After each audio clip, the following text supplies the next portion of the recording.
Imagine this. Your own flesh and blood stares you right in the eyes and says you're not invited to his home for Christmas, all because his snooty in-laws think you're too blue-collar to grace their polished dinner table. But what if that stinging rejection was just the beginning? What if you nodded, turned on your heel, and unleashed a chain of events that wiped out their mortgage, left them fuming at the airport, and shattered their perfect facade in front of their high society friends? This is the tale of a dad who transformed heartbreak into the ultimate comeback.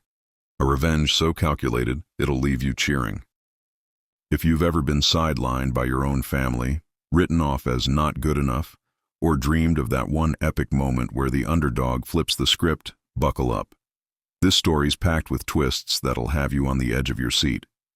If you're feeling those revenge vibes already, smash that like button to show some love, hit subscribe so you never miss another one of these juicy Reddit revenge sagas, and drop a comment below.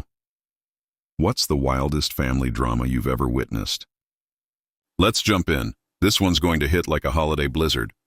Picture it, a crisp December afternoon in the leafy suburbs of Spokane, Washington, a city known for its stunning riverfront park and as the gateway to the inland Northwest, where winters can dip into the teens but the community spirit usually keeps things warm.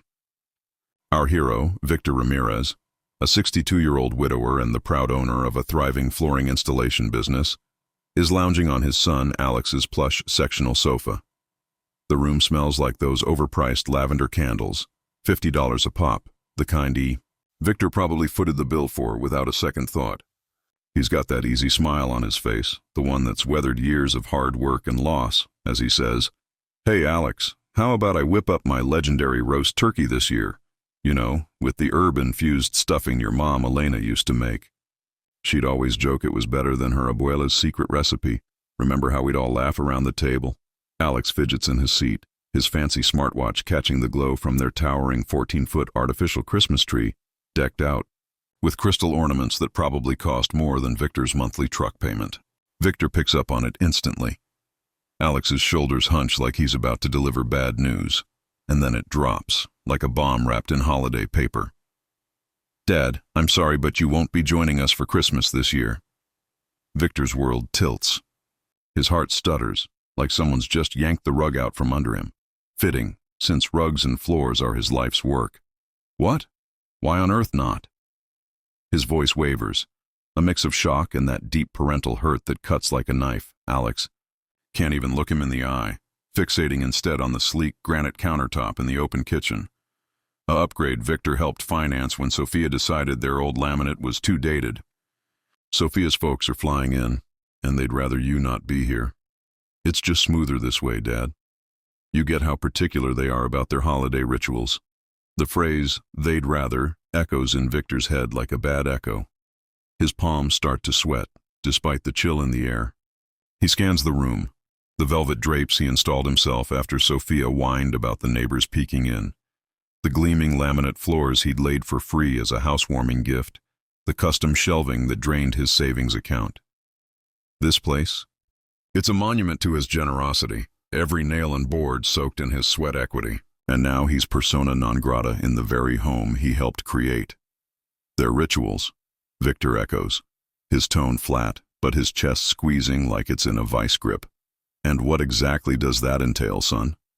Alex winces, his face draining of color. "Dad, come on, don't turn this into a thing."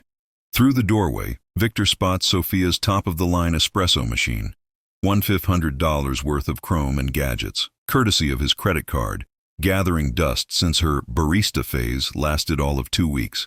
"So where am I supposed to go for Christmas?" The words come out softer than he means, laced with a raw edge he rarely lets show. Alex's expression softens for a split second, but his response is as empty as a wrapped box with nothing inside. "Maybe crash with Aunt Lucia, or we could squeeze in a visit the weekend after New Year's." The weekend after. As if the most magical day of the year was some casual brunch you could postpone. Victor rises slowly, his joints protesting from decades of kneeling on job sites, ever since Elena passed from cancer 5 years back, leaving him to shoulder everything solo. He heads for the door, passing framed photos on the wall where his grin seems to shrink in every shot.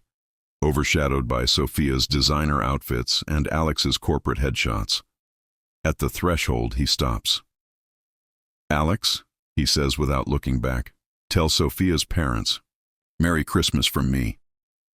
The winter wind bites as he steps outside, crisp and unrelenting, carrying the faint jingle of neighborhood decorations. He slides into his weathered pickup truck, the same one that's hauled materials for countless jobs, and just sits there, engine idling, staring at houses aglow with lights he'll never step inside. His phone vibrates, likely Alex with some half-baked apology, but Victor lets it go to voicemail. Instead, he cranks the ignition and drives off into the twilight, the heater blasting against the frost on the windows, his thoughts swirling like snowflakes in a storm. He'd always believed family was sacred, worth every sacrifice. Pour out your savings for your kids' happiness? Absolutely. But now? It felt like the punchline to a cruel joke. As he navigates the familiar streets of Spokane's South Hill neighborhood, ACI, area steeped in history, dating back to the late 1800s when it was developed as an upscale enclave for the city's elite, numbers start crashing through his mind like a malfunctioning spreadsheet. $3,200 a month for the past 6 years. That's over $230,000 vanished into thin air, more than he and Elena had ever dreamed of for their golden years. He guns the engine a bit harder, the truck rumbling in harmony with the anger bubbling up. Past the bank where he'd refinanced their modest family home, Elena's pride and joy, to cover Alex and Sophia's down payment on this suburban palace. He can still picture the loan officer's sympathetic frown. "Mr. Ramirez, this is a big commitment. Are you absolutely sure?" Then onto Division Street, where he'd taken out a home equity line when Alex got laid off from his tech job during the pandemic. "It's just a bridge, Dad," Alex had promised, while Sophia nodded along, her luxury handbag dangling like a trophy. Bridge? It had turned into an endless toll road. Statistics flash in Victor's mind. Did you know that according to a 2023 AARP survey, over 40% of American parents provide financial support to their adult children, averaging $2,400 a month? Victor was way above average, and for what? To be cast aside like yesterday's news. Pulling into his own driveway, cracked and uneven because every spare buck went to funding their dream life, Victor feels the echo of emptiness in his house without Elena's warm presence. She was the glue, the one who turned simple meals into feasts and arguments into hugs. His phone rings again, Sophia this time. Oh, the timing couldn't be more perfect for the showdown he'd been suppressing for years. "Victor." Her voice oozes that fake honey she reserves for when she needs something, usually money. "I heard there was a bit of a mix-up with Alex earlier." Mix-up? He props himself against the kitchen counter, still in his coat, the chill seeping into his bones. "I think we're crystal clear on where things stand." A sigh on her end, accompanied by the crinkle of shopping bags, doubtless more impulse buys on his tab. "Look, I get why you're upset, but try to see it from my parents' side. They're old-school traditionalists. Holidays are sacred to them, with a specific vibe." "Specific vibe," he repeats, his blood pressure ticking up. "Enlighten me, what vibe is that?" "Well, they're accustomed to refined gatherings. Not your style of cuisine, with all the bold spices and lively tunes. And honestly, Victor, they're cultured folks. They thrive on discussions about global affairs, classic novels, fine arts, that sort of thing." The jab lands hard, igniting a fire in his gut. But Victor keeps his cool, channeling years of dealing with picky clients. "You mean the same home-cooked meals you devoured every weekend when times were tough? The enchiladas you raved about saying they tasted like home? That was back then, when we needed the help. But now with Mom and Dad here, the sweetness evaporates, replaced by a sharp edge. Let's not blow this out of proportion. It's not about ethnicity, it's about sophistication. My dad was valedictorian at Stanford. Mom's fluent in 3 languages and winters in Aspen. What would you bring to the table? Tales of grout and glue?" Victor's grip tightens on the phone, knuckles turning white. "I started my business from scratch in the 80s during the recession when unemployment hit 10% nationwide. I've hired and trained over 60 locals, paid taxes that built schools and roads. That's real contribution. Cash isn't class, Victor. Pedigree counts. Refinement counts. And frankly, Elena got that better than you ever did." The room spins. Mentioning his late wife, That's the line you don't cross. What did you just say about Elena? I'm saying she knew how to adapt, how to fit in without stirring the pot. She recognized not every circle was for her.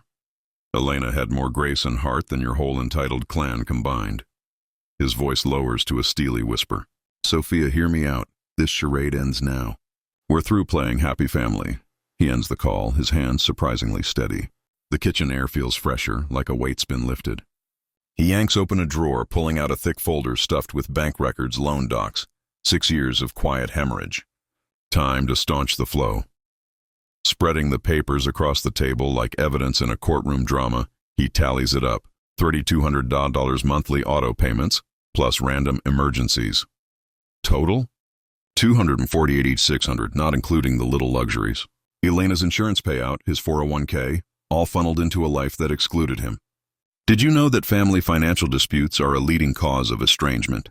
With a 2022 study from the Journal of Family Psychology showing that 27% of Americans are cut off from relatives over money issues, Victor was about to join those stats, but on his terms, he dials the bank. I'd like to stop an automatic transfer, please. Right away, sir. The teller confirms. Effective immediately. Hanging up, he stacks the papers and carries them to the fireplace. As they curl into ash, warming his face, his phone lights up with texts, ignored.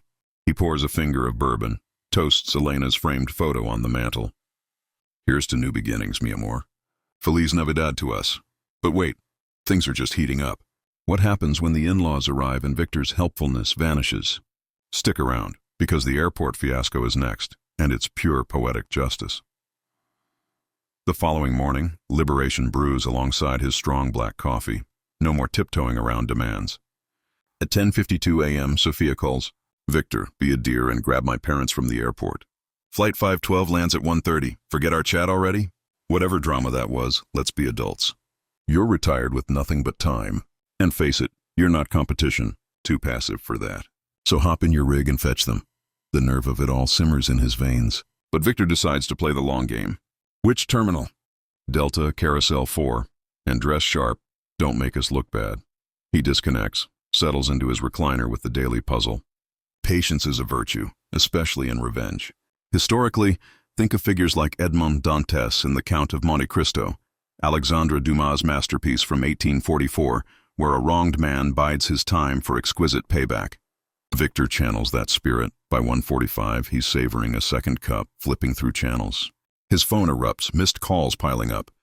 He powers it down at 3:30, whipping up a simple ham sandwich that tastes like victory, imagining them stewing in the arrivals lounge, debating Uber fares during peak holiday rush, then the inevitable, a furious pounding on his door. Harlan and Vivian, Sophia's parents, storm in with her in tow. What in God's name is wrong with you? Harlan bellows, his tailored coat askew. We stood there for hours. This is utterly uncivilized. Vivian sniffs, clutching her designer scarf. You've shamed us all. Sophia wails, tears streaking her makeup. Victor stands firm, arms crossed. Leave my home, now. Harlan points accusingly. You don't know who you're dealing with, old man. I have influence in media and business. You'll rue this day, mark my words. They exit in a huff, threats lingering like bad perfume. Victor smiles inwardly. The game's afoot. Fast forward 3 days. The local paper drops a bombshell article. Local entrepreneur strands senior couple at airport amid festive chaos. Fabricated details about a bitter cold snap. Reality, a mild 54 degrees and sunny. Victor's unstable antics. Harlan's fingerprints all over it. Courtesy of his golf buddy at the Spokane Spokesman Review, Victor has to hand it to them. They're cunning. But underestimating a self-made man? Big mistake. He dives into detective mode. Harlan's exclusive country club dues. Vivian's perfectly curated Pinterest boards flaunting elegant living. Sophia's Instagram reels boasting about family values. Alex's LinkedIn profile connected to the reporter who penned the hit piece. Their errors? Going public, exposing their hypocrisy, and assuming Victor wouldn't fight back. He assembles a dossier. $248,600 in wire transfers. Scanned receipts for everything from vacations to vehicles. Screenshots of their social media gloating about self-made success while ignoring his role. Bound into 14 neat packets, one for each guest at their lavish Christmas Eve soiree. But here's the cliffhanger. What unfolds when Victor crashes their perfect party? You won't believe the fallout. Keep watching. This climax is fireworks. Christmas Eve, 7 p.m. sharp. Victor strides into their festively lit McMansion, briefcase in hand. The chatter dies as 14 pairs of eyes, guests from Harlan's elite circle, lock onto him. Gasps ripple through the room, scented with pine and roasted goose. "Evening, everyone," Victor says evenly, like he's arriving for tea. "Mind if I join the festivities?" "This is trespassing," Sophia hisses, her cocktail dress shimmering under the chandelier. He ignores her, handing out the packets like party favors. "Before you dig in, your hosts deserve transparency. See, I've bankrolled this entire setup. $192,000 in mortgage payments alone, plus furnishings, trips, you name it. Pages flip, murmurs build. Faces morph from puzzled to appalled. "This can't be right," one woman mutters, scanning the figures. Victor pulls out the newspaper clipping. "And this? Their smear campaign after I cut the cord. Claimed a storm stranded them. Lie. It was balmy. Why the sabotage? Because I'm too working class for their refined tastes. Too much spice in my food, too little pedigree in my blood." Harlan sputters, red-faced. "Outrageous fabrications." Vivian goes pale, fanning herself. The room explodes. "Despicable. How dare you exploit him?" "This is elder abuse." Victor stands tall. "Bon appetit. Consider this my final contribution."